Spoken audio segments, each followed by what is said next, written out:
Hola, bienvenidos al tercer video del nivel básico de la campaña de estudio de la SGIB. En esta oportunidad vamos a repasar los temas 2 y 3 del nivel básico acerca de la fe equivale a la vida cotidiana, en la parte de la fe y práctica, y la transformación del karma, la fe y la práctica. Todo el contenido de este estudio está basado en el material del Departamento de Estudio del Nivel Básico, disponible en nuestra tienda en el Centro Cultural y de la Amistad. Vamos a comenzar con el tema 2, titulado La fe equivale a la vida cotidiana. En el material de estudio leemos: el budismo de Nichiren es una religión que permite a las personas construir un estado de felicidad indestructible en el contexto de su vida real. Para ello es fundamental el compromiso activo con los desafíos y las responsabilidades de la existencia diaria, a medida que uno persevera en la fe y en la práctica del budismo. La fe es el proceso que permite desarrollar y mejorar la propia vida en el nivel más profundo y esencial. En tal sentido, el budismo Nichiren enseña que la verdadera victoria del ser humano consiste en cultivar su humanidad al máximo. Por tal razón nos alienta a expresar en nuestra conducta real la sabiduría y la fuerza vital desarrolladas mediante la práctica budista para ser personas dignas de la confianza de los demás. Entonces, de esta forma, los esfuerzos que nosotros hacemos justamente en esa cotidianidad para convertirnos en mejores seres humanos es lo que significa esta frase de que la fe equivale a la vida cotidiana. Es allí entonces donde cada uno de nosotros puede vencer. Podemos ponernos retos o pequeñas metas para ir mejorando en lo que somos como seres humanos día a día. Con esto, nosotros vamos grabando en nuestra vida nuevas causas y efectos que nos permite entonces lograr nuestra revolución humana. Entonces, iremos examinando conceptos centrales de la práctica del budismo Nichiren, dividido en 5 puntos. El primero de ellos es la ley causal, que se traduce en beneficios y efectos negativos. El beneficio supremo, que deriva de la ley mística, es la manifestación de la budeidad, el logro de un estado de felicidad imperturbable. Cuando uno cree en la ley mística y comienza a practicarla, uno inicia un camino que conduce al fortalecimiento de un estado de vida llamado budeidad y la felicidad absoluta que se experimenta en dicho estado. La práctica budista revierte funciones o tendencias perjudiciales que obscurecen nuestra mente, como las pulsiones o deseos ilusorios, el sufrimiento y los miedos. Paralelamente, refuerza nuestras cualidades positivas como la sabiduría, la serenidad y la alegría. De esta forma, cuando practicamos con determinación, podemos transformar esos problemas o desafíos que se presentan en la vida cotidiana, ganándole a nuestra negatividad y venciendo en nuestra vida. Las cualidades del Buda, a través de la entonación de Nammyoho Renge Kyo, surgen, como es el coraje, la sabiduría, la fuerza vital, ¿verdad? Y se van manifestando en consecuencia los cambios en esa vida cotidiana. La práctica budista nos permite reconocer y manifestar nuestra naturaleza de Buda. Y la clara prueba de ello se presenta en un sinfín de beneficios que observamos en nuestros asuntos cotidianos y en el transcurso de la vida. Podemos vivir cada día experimentando una felicidad inmensa y una buena fortuna indudable. Vamos a ahondar en este tema repasando lo que es la ley causal, que se traduce en beneficios y efectos negativos. El punto 2, deidades celestiales y benevolentes. El término deidades celestiales y deidades benevolentes se refiere a las diversas funciones que obran protegiendo a la persona que practica la enseñanza budista correcta. En la literatura budista se personifica como deidades a las fuerzas universales o funciones que apoyan a quienes respetan y practican la enseñanza y que protegen la tierra o el ambiente donde viven estas personas. Entonces, las deidades celestiales son las funciones que actúan en el mundo y las deidades benevolentes son las que apoyan y protegen la vida humana. Esto puede traducirse en personas que nos ayudan en ciertas situaciones o en situaciones per se que nos ayudan a superar alguna dificultad o situación. Las funciones celestiales protegen a las personas de fe firme. Si practicamos la enseñanza budista correcta y tratamos con bondad a los semejantes, el medio ambiente y las personas que nos rodean comienzan a actuar en nuestro beneficio y a protegernos en consecuencia. Es decir, responden obrando como deidades celestiales y deidades benevolentes. Las escrituras budistas dicen que el poder de estas deidades deriva de la enseñanza correcta y la describen como el sabor o el alimento del cual ellas se nutren. Es decir, la fuerza con la que ellas se manifiestan en la vida de las personas depende directamente de nuestra fe. Distintas personas con un mismo propósito es el punto 3. Distintas personas con un mismo propósito es un principio fundamental y una guía para establecer una unión basada en la fe con el fin de impulsar el Kosen Rufu. Distintas personas significa que todos tenemos diferentes circunstancias, cualidades, aptitudes, aspecto físico, naturaleza y posición social. Mismo propósito quiere decir que aún siendo distintos, tenemos una intención o un objetivo común. La meta primordial de nuestra práctica budista y el gran deseo del Buda es el Kosen Rufu. Enseñar y difundir ampliamente la ley mística para lograr una paz y una felicidad que nos incluyan a todos. Ese propósito denota la fe. Tener un mismo propósito significa unir nuestro corazón y nuestra mente en torno a ese gran deseo y el juramento de lograr el Kosen Rufu.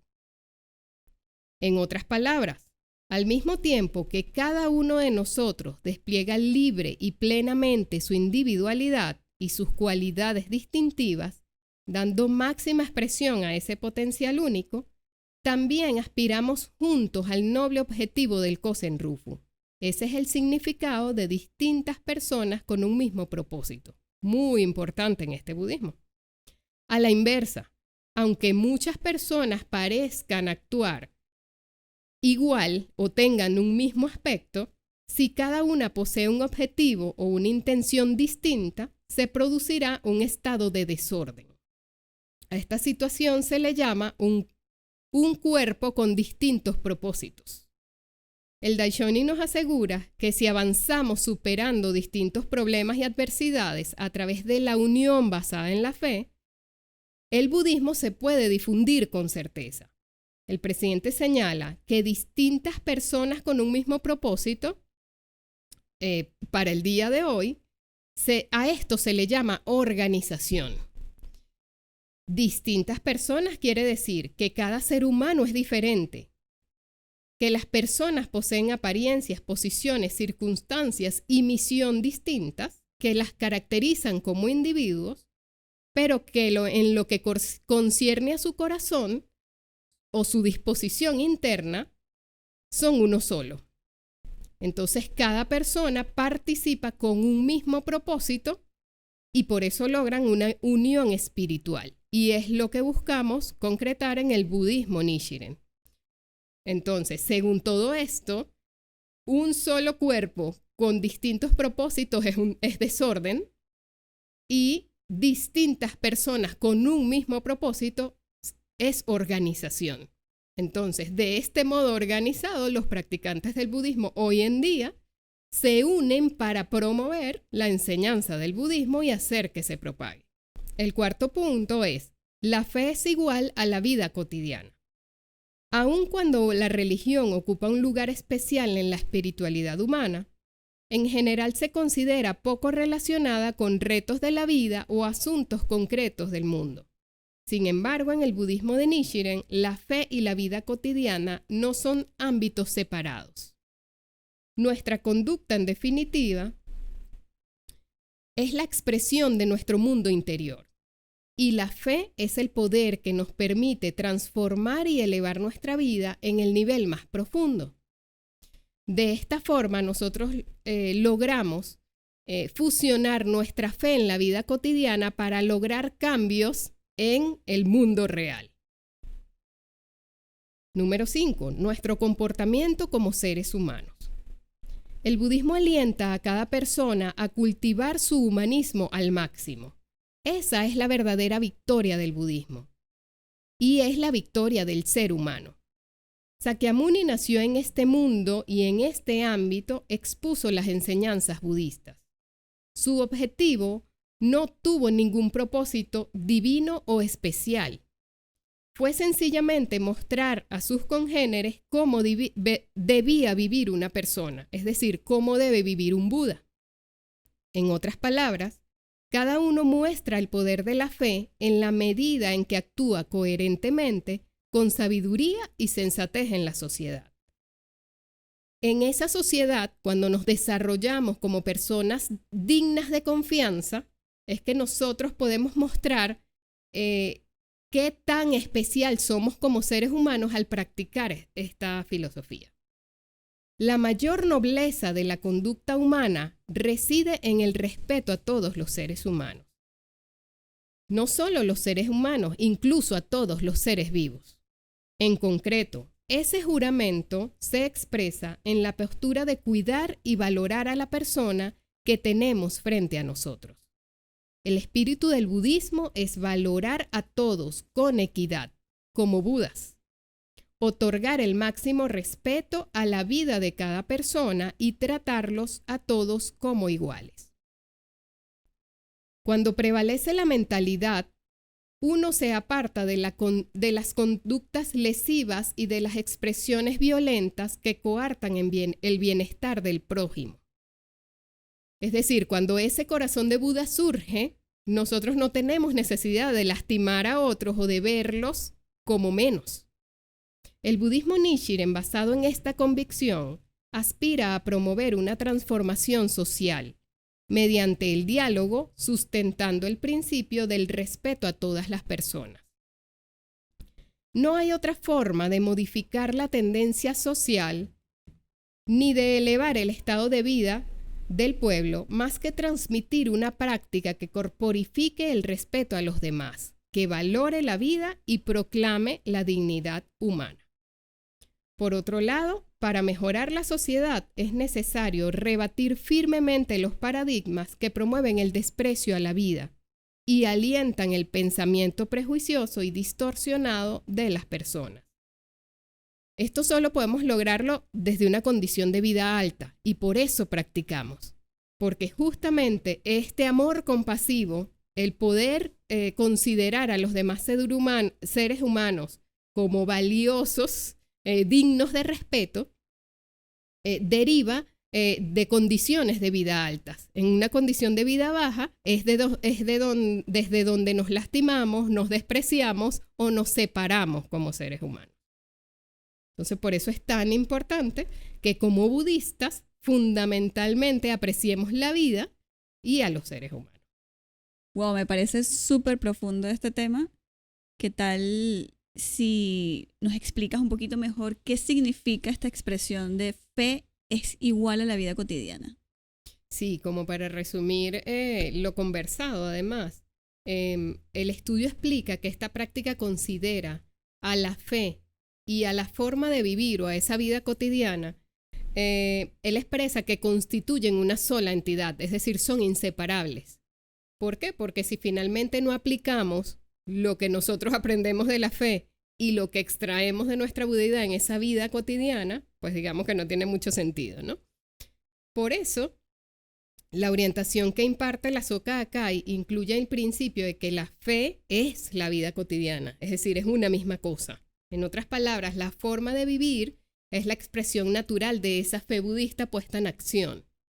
Por ende, un practicante del budismo Nichiren procura ser un digno representante de lo que significa practicarlo, trabaja por convertirse en un ser humano digno de confianza de la gente en esa sociedad donde vive y poder triunfar en todos esos aspectos de su existencia como prueba también de los beneficios de su práctica.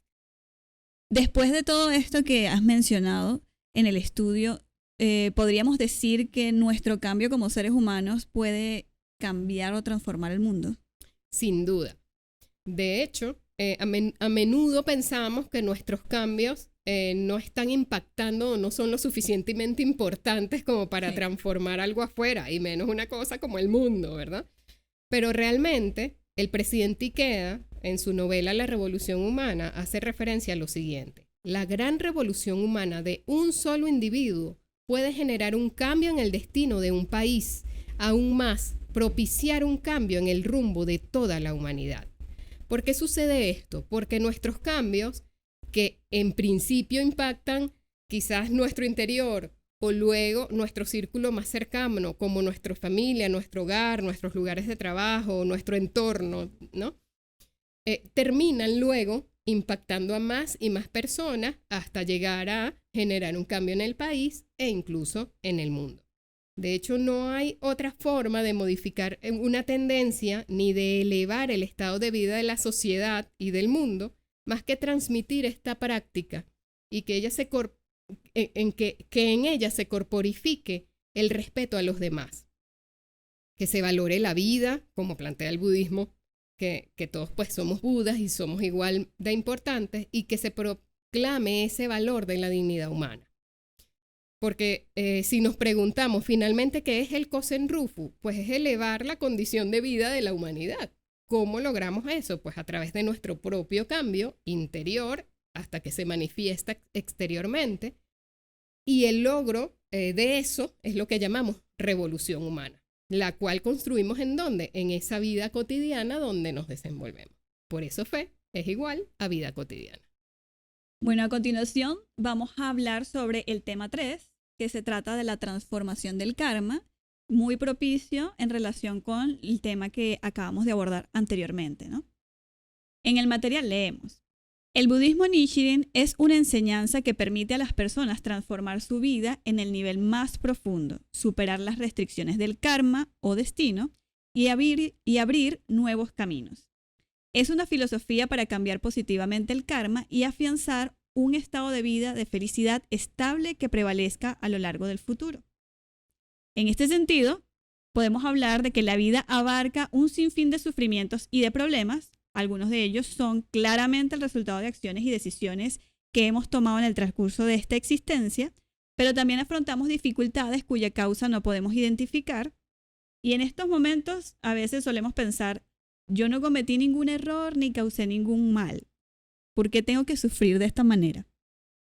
Desde la perspectiva del budismo, lo van a leer tal cual en el material, podemos ver que las aflicciones de esta clase son en esta vida el resultado de acciones negativas que hemos llevado a cabo en existencias pasadas. Es lo que explica el principio del karma. Más adelante encontramos en el material que de acuerdo con esta proposición, aunque uno pudiera tomar conciencia de las causas de sus penurias actuales, eso no le serviría demasiado para transformar su sufrimiento real. Mientras las causas de existencias pasadas sigan existiendo, el sufrimiento también persistirá. Por otro lado, estas causas solo se extinguen cuando se expresan en forma de efectos. Siguiendo este esquema, entonces, lo único que queda al ser humano es esperar que todas las causas negativas produzcan sus efectos hasta extinguirse por completo. Y al mismo tiempo, tendríamos que ser sumamente cuidadosos de no cometer nuevas causas adversas, ¿no? Porque entonces estaríamos generando nuevamente un karma negativo. Este proceso llevaría un sinfín de existencias. Entonces, esto sería como parte de una concepción del karma que fomenta la resignación pasiva frente al destino.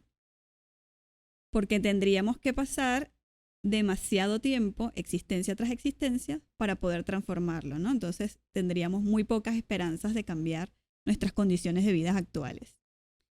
Pero a diferencia de esta concepción, el Daishonin, ¿verdad? Nichiren Daishonin expresa que no nos muestra, mejor dicho, cómo cambiar nuestro karma o destino en esta existencia.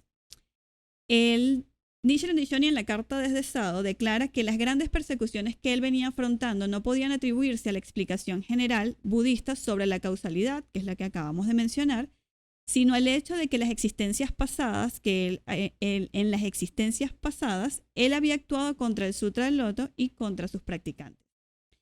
Entonces, él escribe literalmente: sin embargo, mis sufrimientos no deben atribuirse a esta ley causal. En el pasado yo desprecié a los devotos del Sutra del Loto, también me burlé del mismísimo Sutra, a veces elogiándolo exageradamente y a veces con desdén. Entonces, este fragmento nos explica, o mejor dicho, sugiere que la causa más adversa en que un ser puede incurrir en el nivel fundamental es denigrar o despreciar el Sutra del Loto. Es decir, cometer la falta de actuar contra la enseñanza correcta. El Sutra del Loto es la enseñanza del Buda que condensa los principios budistas fundamentales, que todas las personas pueden lograr la budeidad, que todas las personas deben ser respetadas y que uno debe aspirar a la felicidad individual a la par de la felicidad ajena. Por dicha razón, denigrar o menospreciar el Sutra del Loto significa denegar el potencial y la dignidad esenciales de los seres humanos y representa la máxima expresión del mal, de la cual derivan todas las malas causas concebidas, ¿sí? Entonces, ¿cómo podemos transformar nuestro karma? Más adelante en el material dice: el Daishonin nos dice que podemos lograr un estado de vida de genuina felicidad en este mundo si nos abstenemos de cometer ese mal fundamental que es la incredulidad o la denigración con respecto a la enseñanza correcta. Y en lugar de eso llevamos a cabo el bien supremo de creer en ella, protegerla y propagarla. Cuando la causa más negativa se reemplaza por la causa más positiva, los resultados correspondientes también se transforman en sentido favorable.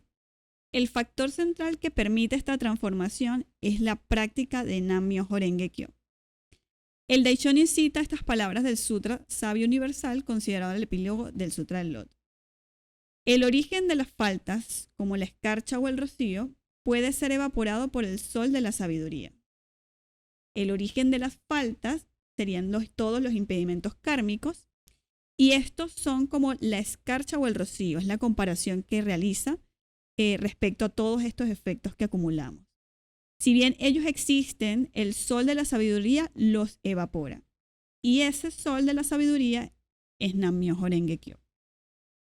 Entonces, cuando creemos en el Gohonzon y nos esforzamos por entonar Nam-myoho Renge Kyo por la felicidad propia y por la dicha de los demás, damos paso a nuestra vida, o en nuestra vida, mejor dicho, al sol de la budeidad y hacemos que el karma negativo de nuestras existencias pasadas se desvanezca como el rocío o la escarcha bajo la luz del sol. Qué bonito, ¿no? Sin embargo, aun cuando nos estamos esforzando en nuestra práctica budista, jamás erradicaremos por completo las dificultades inherentes al vivir. En el transcurso de nuestro esfuerzo por el Kosen Rufu surgirán obstáculos y adversidades. Entonces lo sabemos, ¿verdad? Nichiren Daishonin enseña que el hecho de encontrar esta clase de obstrucciones para poder transformar nuestro karma es en realidad un beneficio. Es un beneficio de la práctica budista que se llama disminuir la retribución kármica o disminuir la retribución de nuestro karma. Ese sería como el punto número 2 de este tema. Este principio se explica de la siguiente manera. Un karma pesado creado con la acumulación de causas negativas en existencias pasadas se manifiesta en un grave sufrimiento no solo en esta vida, sino también en las siguientes. Con todo el poder benéfico de nuestra práctica budista, creer en la enseñanza correcta y transmitirla a otros nos permite experimentar los efectos de esas causas en esta sola existencia y en forma muy atenuada. Además, podemos extinguir la totalidad de nuestro karma negativo que data del pasado inimaginable. Con respecto a este concepto, atenuar los efectos del karma adverso, el Daishonin declara: los padecimientos infernales desaparecerán en un instante. En el momento en que eliminamos nuestro mal karma, nos libramos de sufrir los peores sufrimientos en esta y en futuras existencias. Las adversidades representan una oportunidad valiosa para librarnos del karma negativo del pasado y templar nuestra vida. En este sentido, el Daishonin escribe: esta es una de mis frases preferidas. El hierro se convierte en una magnífica espada cuando es sometido al fuego y a los golpes. Los venerables y sabios son puestos a prueba ante el insulto. Mi actual exilio no se debe a ningún crimen secular. Su único propósito es que yo pueda expiar en esta existencia mis graves faltas del pasado y en la próxima verme liberado de los 3 malos caminos, del infierno, las entidades hambrientas y los animales. Entonces vemos cómo desde la perspectiva de este budismo nosotros podemos ver las diversidades de sufrimientos, obstáculos o dificultades que pasamos como la oportunidad de transformar nuestro karma o como la oportunidad de disminuir esa retribución kármica a través de la práctica. Vamos con un tercer punto que tiene que ver también con la transformación del karma y es esto de adoptar voluntariamente el karma adecuado. En el material leemos: quienes perseveran en la fe aún en medio de dificultades y de ese modo transforman su karma, experimentan un gran cambio en el significado que otorgan a los hechos de su vida. En torno a esta idea, el Sutra del Loto explica el principio de adoptar voluntariamente el karma apropiado para cumplir la propia misión. Los seres nacemos en épocas y circunstancias particulares que pueden obedecer a 2 tipos de causas. Por un lado, se nace de acuerdo con la propia promesa o deseo, y por el otro se nace con condiciones que responden al karma. Entonces, en general, el budismo explica que los bodhisattvas nacen en este mundo motivados por el deseo de cumplir sus votos, mientras que las personas comunes nacen en circunstancias determinadas por su karma o por su karma del pasado. Además, el Sutra del Loto enseña que los bodhisattvas, que gracias a su práctica budista en el pasado han acumulado una inmensa fortuna, renuncian voluntariamente a las recompensas generadas por sus acciones nobles y en cambio eligen nacer en este mundo impuro donde abunda el mal. Lo hacen por su enorme amor compasivo a todos los seres y con el deseo de salvarlos del sufrimiento. Como resultado de esta elección, dichos bodhisattvas también experimentan sufrimiento, al igual que las personas comunes que nacen en este mundo confuso en respuesta a su karma adverso. Este enfoque permite hallar un nuevo sentido a la adversidad. Como personas que superamos nuestros problemas a través de la fe, podemos considerar que la vida en este mundo perverso y la lucha contra el sufrimiento no son simplemente la retribución de causas negativas, sino una oportunidad para cumplir nuestro juramento como bodhisattvas y de guiar a los semejantes a la felicidad. Mientras compartimos las desdichas de la gente como si fueran propias, podemos dar a los demás un modelo y un ejemplo de cómo superar esas situaciones penosas. Y con eso finaliza el texto. Ok, Axel. Y según lo conversado hasta ahora, ¿cómo definiríamos el karma? ¿Qué es el karma? El karma deriva de una palabra sánscrita que se refiere literalmente a acción. Entonces podríamos hablar de acciones del pasado, ¿verdad? Que han generado como efectos que estamos viviendo o que inciden directamente en nuestra felicidad o la desdicha o el sufrimiento que estamos viviendo actualmente. Entonces, el budismo habla de la acumulación de causas negativas, en este sentido, ¿no? De estas acciones pasadas, se han venido acumulando causas negativas que han generado estos efectos adversos en nuestra vida actualmente. Entonces, uno suele hacer referencia al karma porque literalmente o teóricamente el karma involucra la parte negativa y positiva, ¿no? Las causas positivas y negativas que hemos hecho. Sin embargo, desde esta perspectiva de la acumulación de causas negativas que inciden en nuestro sufrimiento actual, podríamos hablar de que se hace referencia más bien al karma negativo, ¿no? Pero además el budismo plantea este tema de las 3 existencias, pasado, presente y futuro. Entonces, todas las causas que hacemos en el pasado afectan nuestra vida presente y por lo tanto, las causas que hacemos también en nuestro presente van a incidir en nuestro futuro.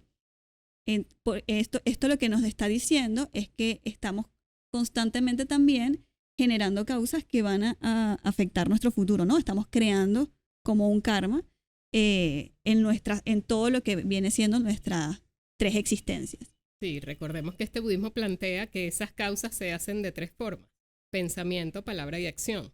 Entonces, correcto. con todo esto es que nosotros construimos el karma positivo o negativo que va a impactar el futuro que queremos tener. Por eso vamos a buscar hacer las mejores causas posibles, ¿no? Correcto. Bien, y entonces, ¿por qué seguimos experimentando dificultades aunque estamos practicando Nam-myoho Renge Kyo? Ok, esta es una muy buena pregunta. Hay que entender 2 cosas que acabamos de conversar con la lectura, ¿no? Una es que además de que tenemos venimos de hacer causas, ¿verdad? Que han generado de alguna forma un karma que estamos viviendo, o estas causas, mejor dicho, han generado efectos acumulados que actualmente están incidiendo en nuestro sufrimiento actual. Eso por una parte, ¿no? Entonces nosotros experimentamos dificultades que están relacionadas con causas que hemos hecho en el pasado, pero también está esta visión de los bodhisattvas, ¿verdad? Y del cómo los bodhisattvas asumen el karma voluntariamente, ¿no? Como su misión de vida. Entonces, desde esta perspectiva, si nosotros, ¿verdad?, creemos que somos bodhisattvas, asumimos o aceptamos el hecho de que somos bodhisattvas de la tierra, también estamos aceptando el hecho de que de alguna forma hemos decidido, gracias a nuestro gran amor compasivo, elegir estas circunstancias de vida para poder cumplir con la misión de ayudar a otras personas a ser felices, ¿no? Acompañar también a los mortales comunes, sufrir, digamos, como las mismas, pasar por los mismos sufrimientos, pero mostrar que podemos transformar y que ellos también pueden transformar, ¿no? Entonces, desde estas 2 perspectivas, por eso nosotros seguimos experimentando sufrimiento o dificultades, porque también mostramos a través de la práctica que podemos transformarlo, ¿no? De acuerdo, lo convertimos deliberadamente en una misión. Y de hecho este tema del karma es muy apasionante, y la verdad es que lo importante es que entendamos que todo karma se puede transformar, así parezca que no puede cambiarse, que es inmutable ese pedacito de mi vida que me hace sufrir, pues lo puedo cambiar. Lo que sucede es que quizás no vemos esas respuestas en el momento justo que queremos, que tendemos a ser un poco impacientes cuando tenemos metas como para transformar ese tipo de cosas que nos hacen sufrir. Pero esta práctica nos plantea que hasta el karma que parece inmutable puede transformarse. Así es. Una cosa que sería como súper importante también entender es que la transformación del karma, tal como lo estamos viendo en este momento, es algo que plantea el budismo Nichiren, ¿sí? Es que es como distinto a lo que se planteaba anteriormente, ¿no? Como decía al inicio del tema, lo que se creía anteriormente era que uno tenía que pasar existencia tras existencia expiando su karma para poder transformarlo. Entonces, qué maravilloso que tenemos esta práctica y que podemos ver y observar que en esta existencia es que podemos transformar, sí podemos transformar nuestro karma, no tenemos que esperar a otras existencias ni esperar tener como ciertas condiciones para que eso ocurra, ¿no? Claro, y además lo de los tiempos de entre pasado y presente y futuro, que es como en los tiempos en los que separamos la vida, que es eterna, pues es en el presente justamente donde podemos hacer ese cambio, donde grabamos esas nuevas causas para el futuro brillante que queremos vivir. Entonces, en el budismo de Nichiren, todo se traduce al presente. Desde el presente, lo que vas viviendo en tu día a día te va mostrando qué tienes en el pasado o cuál es tu karma. En realidad lo vas descubriendo. Pero también es en el presente donde tienes la maravillosa oportunidad de construir esas causas nuevas para realmente tener más adelante ese futuro brillante que queremos vivir. Ok, y entonces, ¿por qué es tan importante esa postura de asumir el karma como misión? Ok. Para responder esa pregunta, sí me gustaría también hacer referencia a una cita que me pareció muy hermosa, que aparece en el material, que dice Daisaku Ikeda, ¿no? A ver, el presidente Ikeda de la SGI ha expresado lo siguiente acerca de las personas que viven con la conciencia de haber elegido voluntariamente el karma apropiado, ¿no? Dice lo siguiente: todos tenemos nuestro propio karma o destino, pero cuando lo miramos de frente y entendemos su auténtico sentido, Cualquier adversidad puede servirnos para tener una vida más rica y más profunda. Y nuestra actitud en la batalla contra el destino puede servir de ejemplo y de inspiración a incontables personas. En otras palabras, cuando convertimos nuestro karma en misión, el destino deja de cumplir un papel negativo y adquiere un aspecto positivo. Todo el que transforma su karma en misión es alguien que ha adoptado voluntariamente el karma apropiado. Por lo tanto, quienes no se detienen y consideran todo como parte de su misión, avanzan hacia la meta de cambiar su destino. Qué linda esa cita y además súper esperanzadora. Nos invita realmente a los practicantes a asumir ese karma como misión y además a hacer que valga la pena esta existencia para dejar justamente ese ejemplo para otras personas, ¿no? Excelente. Así es. Bueno, con eso hemos terminado, Arlemar. Muchísimas gracias a todos por conectarse a ver este video. Los vemos en una próxima entrega. Gracias.